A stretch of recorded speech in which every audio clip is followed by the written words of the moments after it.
We have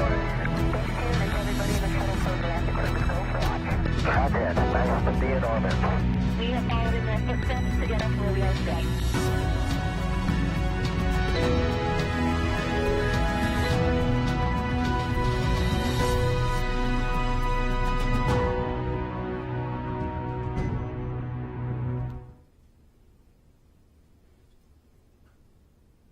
Hello, I'm Bettina Klein with NASA's Office of Communications, and thank you for joining us today as we have one day to launch of the historic NASA SpaceX Demo 2 mission. We moved this press conference indoors, originally planned for the countdown clock due to weather, but we have good news. The weather has improved, and right now we have 60% chance of favorable weather for launch. But today, we'll hear lots about the launch by our great guests today.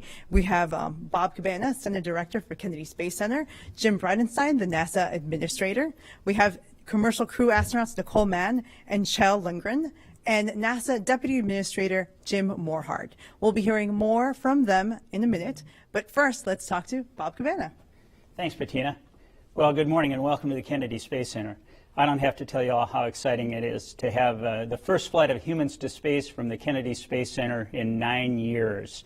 And what an historic pad to be doing it from. We went to the moon from pad 39A, and 82 of our 135 shuttle missions launched off that pad, including 3 of my flights.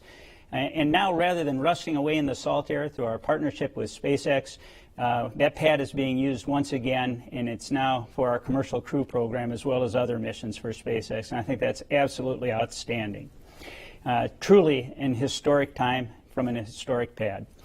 We're really pleased to have our NASA Administrator, Jim Bridenstine, with us this morning. As a member of Congress, Jim was a huge advocate and proponent for aviation and spaceflight as a member of the Armed Services Committee and also the Science, Space, and Technology Committee. And now he's sharing that passion with all of us as he leads NASA into a new era of space exploration. Jim? Well, thank you, Bob. It's great to be here at the Kennedy Space Center. We are, once again, launching American astronauts on American rockets from American soil. And this is a big moment in time. It's been 9 years since we've had this opportunity. And Bob Cabana, we want to thank you for all the great work you've done getting us up to this point, getting the Kennedy Space Center ready. Everything is looking good. We are, as of right now, we are go for launch. As Bettina said, the weather is about 60% favorable for launch tomorrow, which is good news compared to where we were yesterday. We were at 40%, so the trend is in the right direction. And we are very, very excited. So I think I'd like to start by saying, again, this room is empty. We would love to have this room full. We would love to have it filled with reporters. We'd love to have it filled with space enthusiasts. And unfortunately, we're in the middle of the coronavirus pandemic. Our country has been through a lot. But this is a unique moment where all of America can take a moment and look at our country do something stunning again. And that is launch American astronauts on American rockets from American soil. And we're going to go to the International Space Station. And what we do there, of course, is we're transforming how we do spaceflight in general. The commercial crew program is, in fact, about commercializing low Earth orbit. We've got resupply. Now we're going to have crew. Soon we're going to have commercial space stations. And this is a unique opportunity to bring all of America together in one moment in time and say, look at how bright the future is. That's what this launch is all about. And yes, in the midst of the coronavirus pandemic, we've taken extraordinary measures to keep our people safe, and we are one day away from launch. So this is an exciting day. Thank you, Bettina, and I'll turn it back to you. Yeah, next we'll hear from Deputy Administrator Morhard. Oh, I just echo what Jim and Bob have said. You know, this is a historic milestone. And the reality is that we, in the past, NASA developed, designed, and built, and then operated spacecraft and rockets.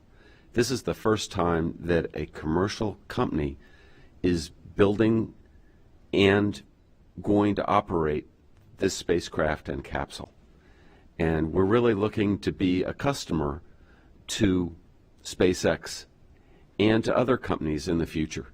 And that's what we're trying to do, is to create and expand, really expand the economy in low Earth orbit. That's really what this is about tomorrow. Thank you. And our commercial crew astronauts. We'll start with Nicole. Thank you so much. It is incredibly exciting to be here. You know, people always ask, what's it like to be in the astronaut office and train with folks that are flying on so many different spacecraft. We have a Soyuz, SpaceX, Starliner, and then we're already starting to lay the foundation for Orion. So it's just an incredible time to be training with all these different opportunities in front of us. And we are so proud and happy for Doug and Bob. You know, it feels kind of like one of your close family members having a great lifetime achievement. And really that's what it is. So on a personal level, that's definitely, I think I could speak for the astronaut office, and that's how we all feel so proud for everything that they've accomplished with the NASA and SpaceX team to get ready for this launch, you know. And it's so important because this is not just about one launch, right? I mean, this is Launch America. It's not Launch NASA. It is Launch America, and it's huge. My son is 8 years old, and so he's never seen Americans launch from the United States ever. It's kind of foreign to him. And as I was getting ready to come on this trip today or yesterday, you know, he asked me, "Hey, Mom, are we going to the moon? Is this our first flight to the moon?" And I said, "Well, son, I mean, not technically, but it is the first big step on our roadmap to the moon for the Artemis mission and eventually to Mars." And he, as a young boy, sees that. And so I know there's a lot of kids out there that will be watching the launch tomorrow. And it's just an exciting team for all of NASA, SpaceX, and a proud moment for all of America. Great. Jill? Yeah, I echo Nicole's sentiments exactly. What a privilege to be here today, to be a part of this team.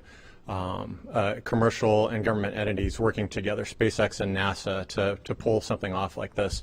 What a privilege to be here just a day away from launch. We are so incredibly excited to be a part of this. You know, I had the opportunity to launch with our international partners to International Space Station back in 2015, and that's at the core of what we're doing here today, is to continue that incredible legacy of work that we've done on the International Space Station. We have had humans living and working on that orbital outpost for almost 20 years, conducting science and research to extend our presence in the solar system and to improve life back here on Earth.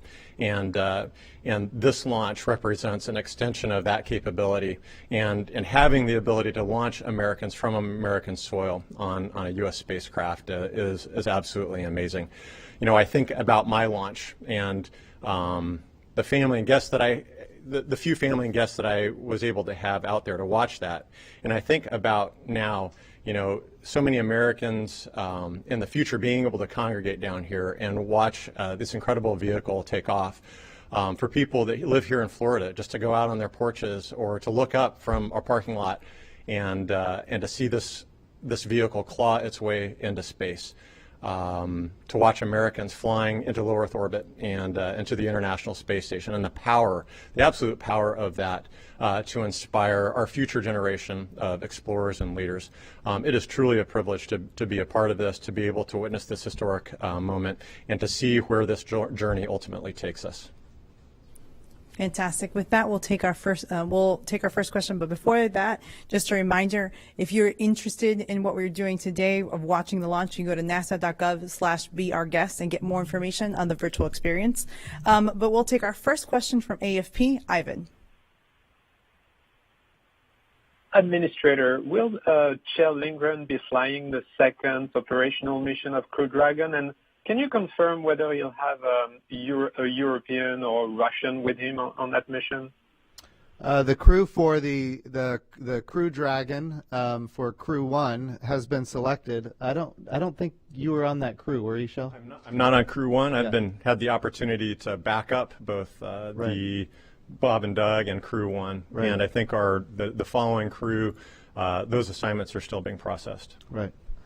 What was the second part of that question? Yeah, when will Europeans or Canadian or Russians fly on Crew Dragon for the first time, do you expect?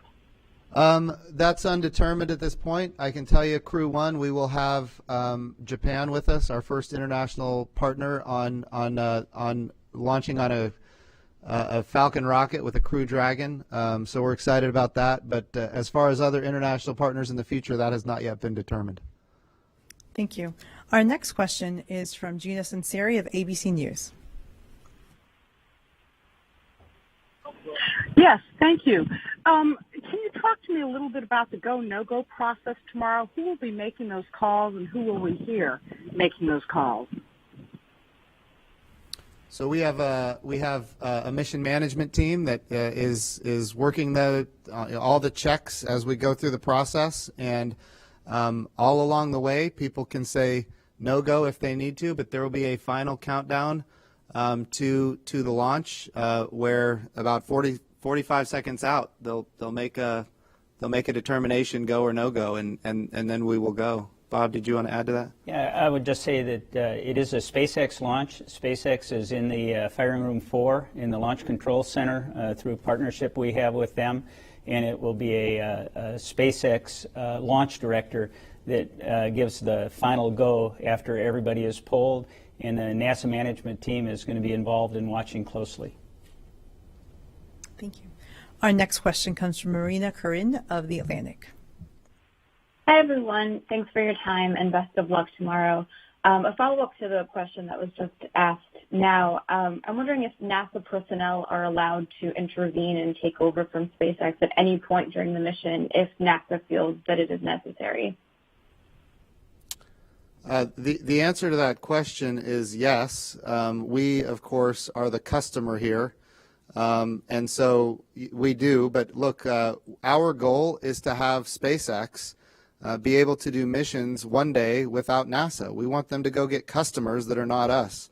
And so we want to make sure that they're making decisions. But if we see something that we disagree with, certainly we have the right to intervene. I don't see that being necessary, but at this point. But yes, we can intervene if necessary. Thank you. Our next question comes from Paul Brickman from UPI. Yes, hello. I would like one of you to comment on the sort of built-in uncertainty of this mission in terms of the length of the mission, anywhere from 6 to 16 weeks, I believe.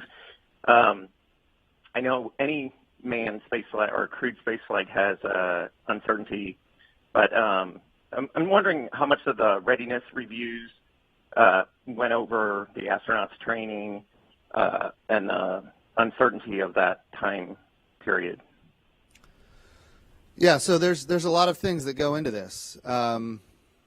Number one, we got to get our astronauts to the International Space Station. Once they're there, there's a lot of different elements that come into play as to when they come home.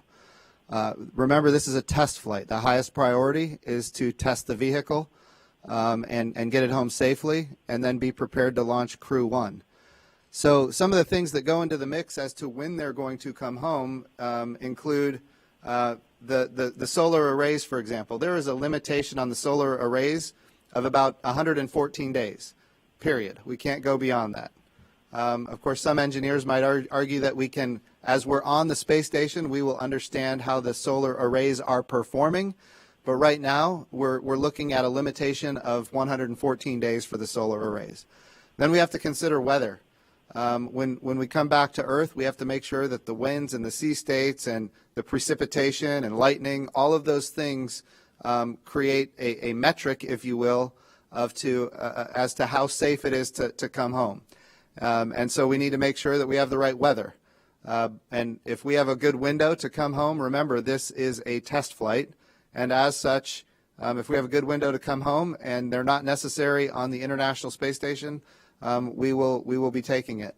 And then, when we think about the other big parameter is, when is Crew 1 going to be ready? Right now we're targeting August 30th for a launch of Crew 1. That's what we're working toward. What that means is that we can keep our astronauts on board the International Space Station doing the maintenance of the ISS, as well as doing experiments on the ISS for a period of time, knowing that they can be there probably until early August. We need to get the spacecraft home. Then we need to evaluate the spacecraft, collect all the data, make sure that it performed the way we wanted it to perform, and then get ready to launch Crew 1. So the big parameters, of course, are the weather, the solar arrays, when Crew 1 is going to be ready. So there is a lot of flexibility built into the back end of this mission, but that's intentional. I want to reiterate, it is a test flight. The goal is to get them to the International Space Station, test the systems, and get them home. If they can do more work than that while they're on the ISS, certainly that's okay, but this is a test flight. Thank you. Our next question comes from Keith Cowing. Yeah, hi. I have a question as a member of the Apollo generation. And I know Jim Morhart will remember that when we were kids, we wanted to know everything that astronauts did, and NASA went out of their way to tell us everything, including what they ate. Yesterday, Marina asked a pretty straightforward, honest question. What are they going to have for breakfast? And the answer was, I don't know, but we'll get back to you. And then Joey Roulette did some checking and found out that the astronaut breakfast menus are not subject to disclosure. Is that really the answer? I mean, how do you explain to a sixth grader in the Artemis generation that we can't tell you what the astronaut's eating? I mean, shouldn't there be a little more transparency in some of this? Can I take that one, Bettina? Well, I don't think, as far as transparency goes, I can tell you what it's like in the past. And astronauts get anything they want for breakfast. You got your choice, whether it's breakfast, lunch, or dinner. It's made to order. And I can go from my personal experience on my first flight. I'd heard that some folks get space sick, and I certainly didn't want to get sick. I don't get air sick. And so I had like a toasted English muffin and a cup of coffee because I'm addicted to caffeine. I was going easy. But one of my crewmates had steak and eggs and hash browns, and he's pouring the hot sauce on, and he didn't get sick. But no, it's they may not have even decided what they want for breakfast yet tomorrow. So it's kind of hard to release what you don't know. But I'm sure they'll make a decision, and they'll get anything they want. Thank you.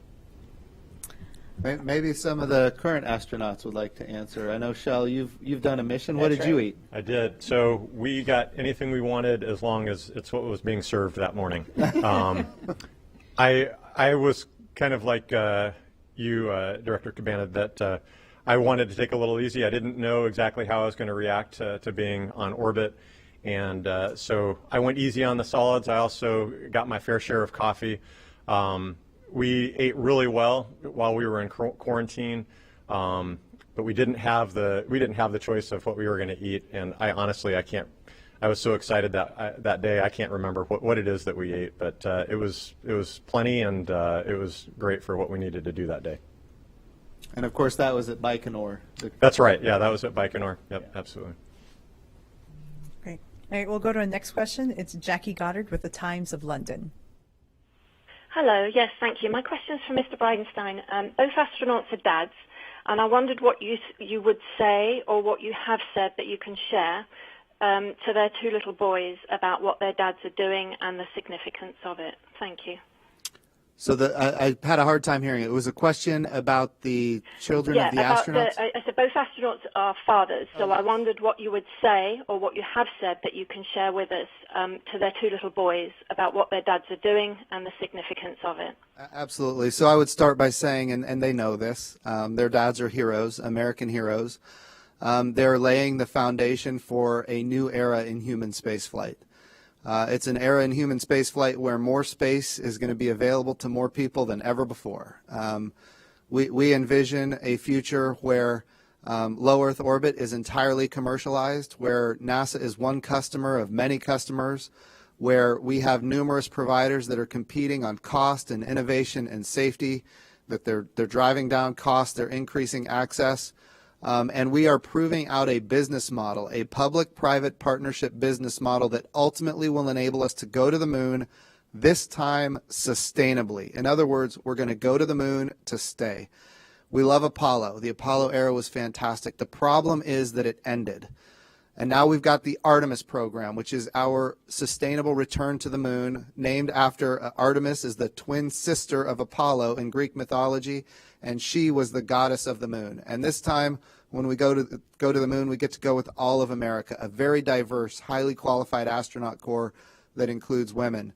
And what Bob and Doug are doing is they are the final step in proving the success of a public-private partnership business model that drives down costs and is going to enable us to go not just to the moon, but to go sustainably.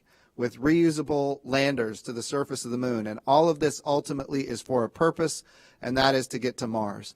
So when those little boys are, 40 years old, and we have a permanent presence on the moon, and we have astronauts on Mars, they're going to know that their dads played a critical role in enabling not just this country, but the world as we lead international partners to humanity going further into the solar system than ever before. Beyond that, I would remind the children that their dads are both military aviators that have served their country boldly. Yesterday was Memorial Day. We had an opportunity to reflect on the people who've served this country. And of course, these two gentlemen have done that as well. So they're heroes in so many different ways. But as I said, when they arrived here at Kennedy, I'm 44 years old. I'm about to turn 45. And when I grow up, I want to be like Bob and Doug. Okay. Our next question comes from Joey Roulette from Reuters. Hey, thanks for doing this.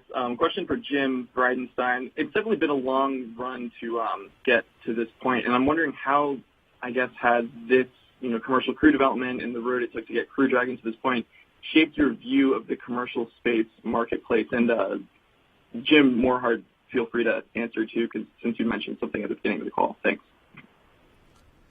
So this is an important milestone. We have been very successful with commercial resupply of the International Space Station. Now we've got commercial crew tomorrow, knock on wood. That will be a successful mission. And then we need to build commercial space stations in low Earth orbit.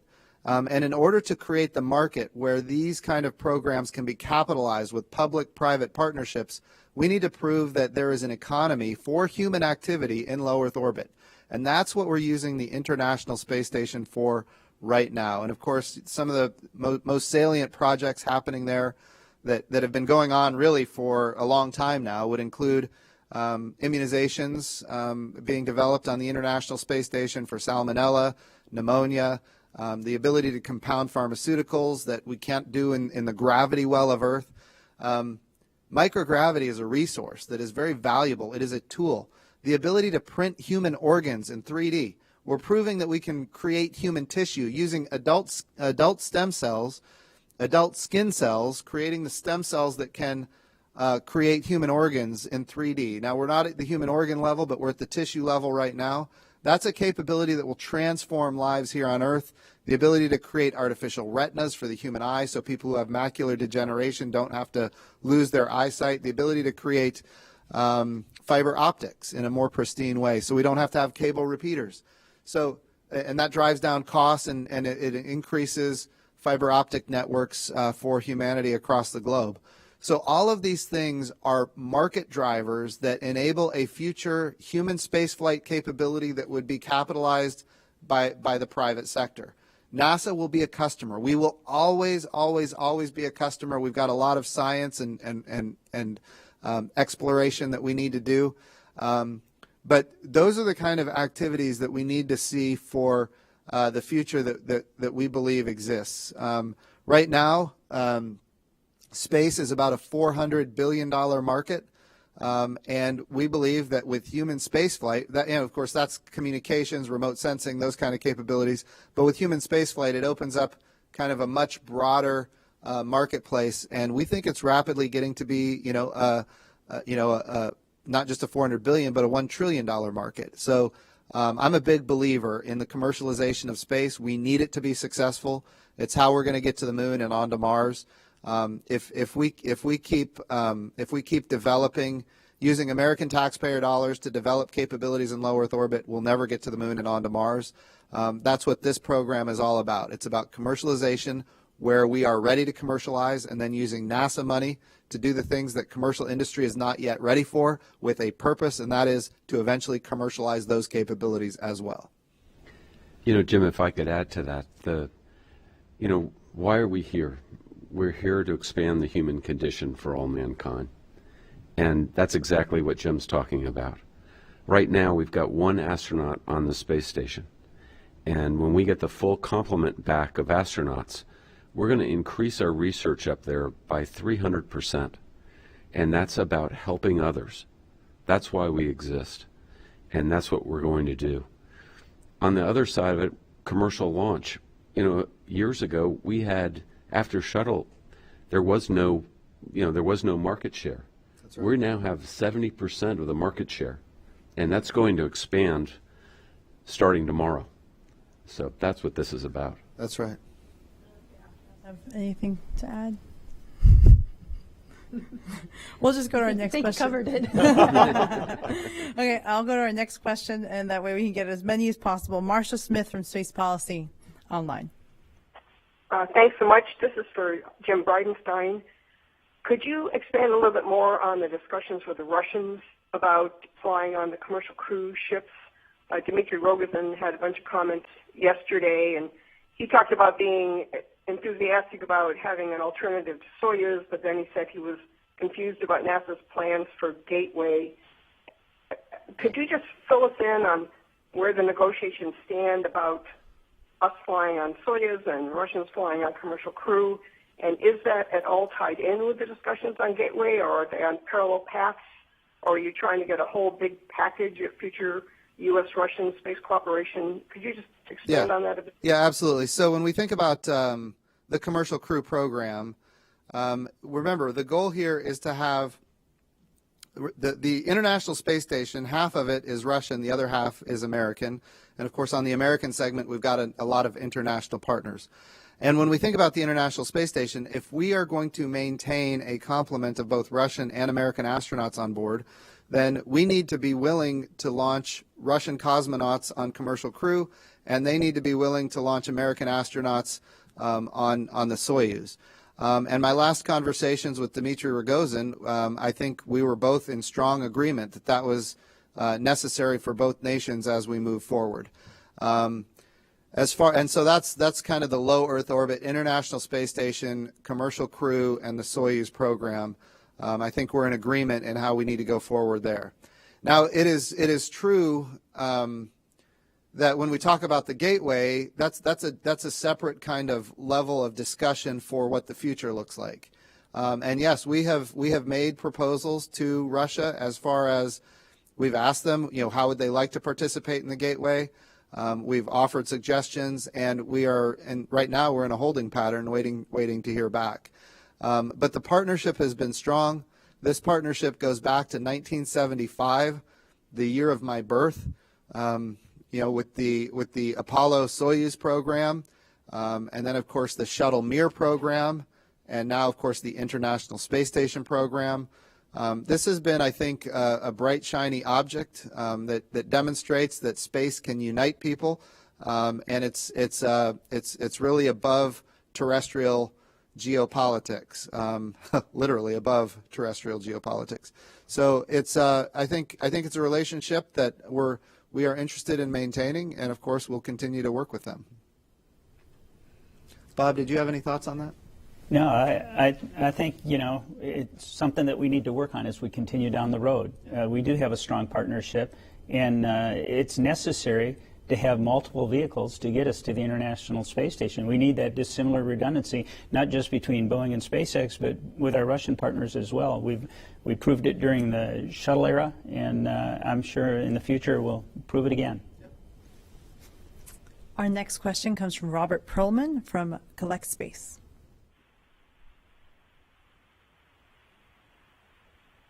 Behind you, the worm has made a return on this flight as has become more and more prevalent. I wonder if you could talk about how that came to be. Was it SpaceX's request? Was it your idea? And what will be the role of the logo type going forward beyond this mission? I missed it. Of your question, I think it's about the NASA worm, but can you repeat the question, please? Sure. If you can hear me now, it is indeed about the worm, the NASA logo type. How did it come to be that it was resurrected for this mission? Was it SpaceX's idea? Was it your idea? Or how did that come to be? And what is its role with the agency going forward beyond this mission? That's a good question. I'd love to say it was my idea. I will tell you, as the NASA administrator, I've heard from a lot of people that you ought to bring back the worm. I've heard it over and over again. Look, again, I'm the first NASA administrator in history that wasn't alive when we had people walking on the surface of the moon. Not in 1969 and not in 1972. So my generation grew up with the worm. When I say the worm, for the people out there that might not be familiar, it's the NASA logo that's red, and it's written out. And then the logo that's blue, we call that the meatball. But look, I grew up with the worm as the logo of NASA. It's kind of personal to me, just because that's how I grew up. I will tell you that the meatball, the blue logo, the circle blue logo, that's a logo that's very near and dear to a lot of other people, the people of the Apollo generation, for example.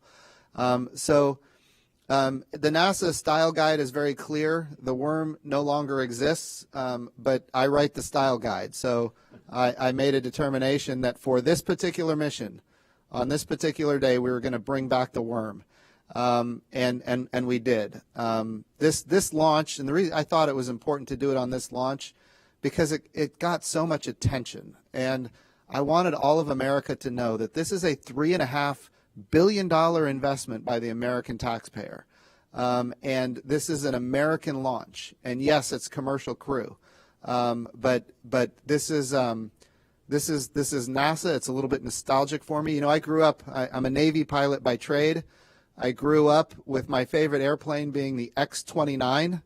And, you know, that's a forward swept wing aircraft that looks really awesome, if I may say so myself. I had a big poster of it on my wall, and on the side of it was the NASA worm. So I'll be honest, I love the worm. We brought it back. But it's also important to note, on this rocket, we have both. We're bringing people together on this mission. We've got the meatball and we've got the worm. And I like both, so we're going with both.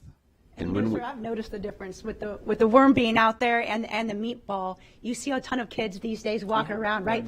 NASA's T-shirts, the worm on their jacket and everything. I think it's just really helped to energize some of the younger generation folks that haven't seen launches maybe in their entire life, or maybe they were very young when that happened. And so you get a lot more questions when we get the opportunity to go out to schools to speak with children.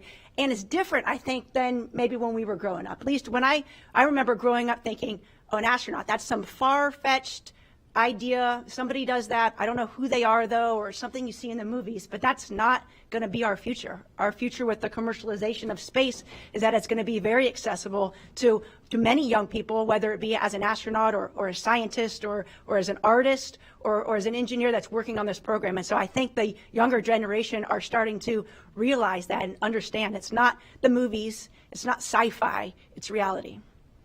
Jim, I got to tell you, I'm kind of glad the worm is making a comeback. In the 70s, it was that futuristic look. It was, it was the future. And my first NASA flight jacket, I still got it at home, and I got a worm on my shoulder and a meatball on the front. So okay. I think they're both awesome. Yeah, awesome. So when Doug and Bob launch tomorrow, and you watch that rocket ascend, look for the worm. It'll be there. Yeah. Fantastic. Going to your next question as we try to get in as many people possible. We're trying to wrap it up. Lauren Grush. Hi, thanks for taking my call. So about the toilet, no, I'm kidding. I was actually curious if you guys could walk us through what the scrub scenario looks like after the astronauts get on board. When do they get off? What do you have to do to make sure that they're safe? And then where do they go? What does that reset look like? I'm having a hard time hearing that. What was that? Scrub, Lauren? I'm just trying to make sure we understand your question. Yeah, so if you scrub and the astronauts are already on board, what does that procedure look like? How do they come off? What do you have to do to make sure that they're safe? Of course, it really depends on at what point the scrub occurs, but they'll have the crew access arm will come back to the vehicle, and essentially we're going to make sure that that the vehicle is safe to approach. we'll have the folks from SpaceX will come in, unbuckle Bob and Doug, and then just escort them out down to the ground, and they'll prepare to give the next launch opportunity a shot. But it's all, of course, done in a manner that makes sure that everybody that's involved is safe. Great. Our next question is Leo Enright from Irish TV. A very unlikely scenario of a transatlantic abort. As I understand it, there are not one but two abort modes, which would involve splashing down in the Atlantic Ocean off the coast of Ireland. And so I'm wondering, what is the plan there? There don't appear to be assets stationed, say, at Shannon. How are the crew going to be retrieved in this very unlikely scenario? Or will you be waiting for a boat from Fenit in Kerry to come and collect them? Shell, I'll let you. You bet, absolutely. So there are a number of abort modes. We can, as the vehicle crosses across the Atlantic, we have various sites that we're kind of aiming for, and we'll either abort forward to some of those sites, Ireland is an example, or do a retro abort to come back to these areas. And we have assets, of course, stationed off of the coast, prepared to assist the astronauts. But as we get into these longer transatlantic abort modes, we'll be partnering with our military assets to deploy divers and folks to get into the water to help the astronauts, and then bring helicopters or boats alongside, whatever assets are available in that particular area. But it's our partnership with the military that really helps us, the Air Force specifically, that helps us deal with any of those more downrange aborts. Thank you. Next question, Marcia Dunn. Yes, hi. I'm wondering how many astronauts will be on site for launch tomorrow. I can imagine the entire astronaut corps emptying out of Houston. And how will you prevent launch fever from taking over on such a big mission with such high expectations with the President of the United States in attendance? Thank you. As far as the number of astronauts that are here, we've taken a lot of precaution to limit the number of people coming in general. I don't know what the total number of astronauts that will be here is. Do you guys know offhand? It's, I think, under 10. Under 10? Definitely under 10. It's a Okay. small number, yes. So we won't have a large contingent of astronauts here. What was the second part of the question? Launch fever. Oh, launch fever. Absolutely. Look, this is a serious issue, and as a naval aviator, there's what we call get-home-itis. We have to make sure that we give permission for people to say no, and I've been doing that all along. In fact, we've been so diligent about making sure people have the authority to say no. We went ahead and purchased a seat on a Soyuz rocket for October, and we did that intentionally because we want people to feel free to say no and not feel any pressure to go on this launch. I texted Bob and Doug yesterday, and I said to them very clearly, if you want me to stop this thing for any reason, say so. I will stop it in a heartbeat if you want me to. They both came back and they said, we're go for launch. So they're ready to go. But look, part of my job as the NASA administrator is to make sure people understand that their safety is our highest priority and give everybody in the loop permission to say no before we launch. Did Bob or the astronauts, you guys? Marcia, just to your point, we do have a small number of astronauts out here, obviously, just for the COVID concerns.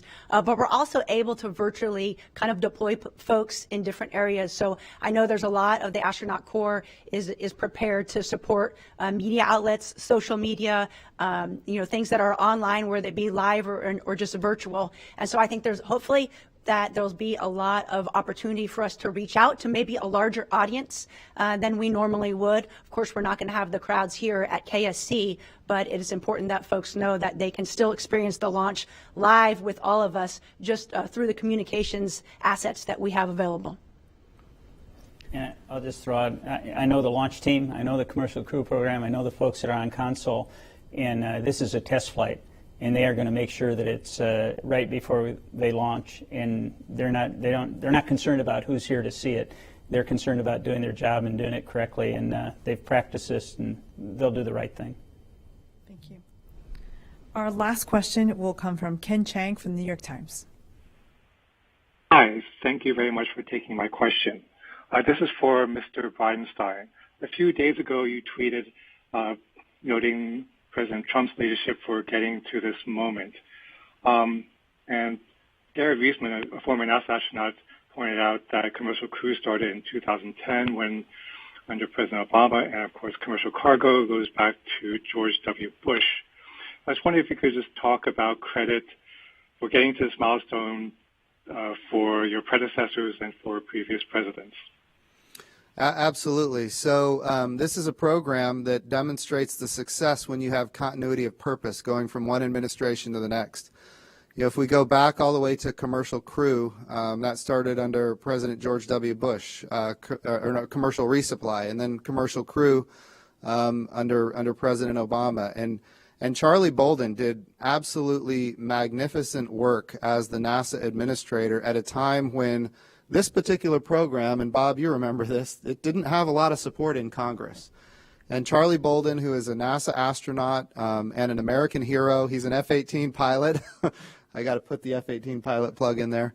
But Charlie Bolden did just yeoman's work in order to get this program off the ground, to get it going.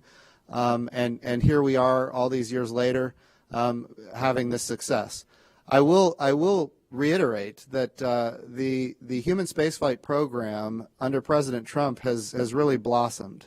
Our budgets now are as high as they've ever been in nominal dollars. They're the highest ever. In real dollars, they're still very high, not maybe as high as Apollo, but that was a little bit of an anomaly in the history of NASA's budget. But it's also true that it's being backed up. The rhetoric isn't just there; it's being backed up with the budgets, and it's bipartisan. You know, I did an event with Speaker Pelosi out at the Ames Research Center. Goodness, that would have been last August, and it was Women's Equality Day, and I thought it was important. And we reached out to her and asked her if we could do Women's Equality Day. She was going to do it in San Francisco. We asked her to do it at Ames. And in a press conference after the event, we talked about Artemis, the importance of going to the moon with all of America, now going with women, and we did it on Women's Equality Day. And in the press conference afterwards, she said, you know, we're all counting on you to get not just the next man, but the first woman to the moon. And she said, I'm so glad that you called the program Artemis. Look, this space program that we have in this country unites people, period. It always has. We look at the most divisive times in American history. We think about the Vietnam War, the 1960s, not just the war, but the protests. We think about the civil rights abuses and the civil rights protests, the very divisive, challenging times. And here we are all these years later in the midst of the coronavirus pandemic, and we have this moment in time where we can unite people again. And that's really what this launch is going to do. It's not just going to unite, you know, Republicans and Democrats. It's going to unite the world. The whole world is going to be watching this particular launch, and all of our international partners are very interested. In fact, they participated in the flight readiness review because their astronauts are one day going to fly on this rocket, and they're already big operators of the International Space Station where this Crew Dragon will dock. So this mission is I think a very uniting mission. Space exploration in general unites Republicans and Democrats. It unites people across geopolitical boundaries. And that's really what's unique about NASA and what's unique about space. But I will not hesitate to tell you that President Trump has been a massive space advocate.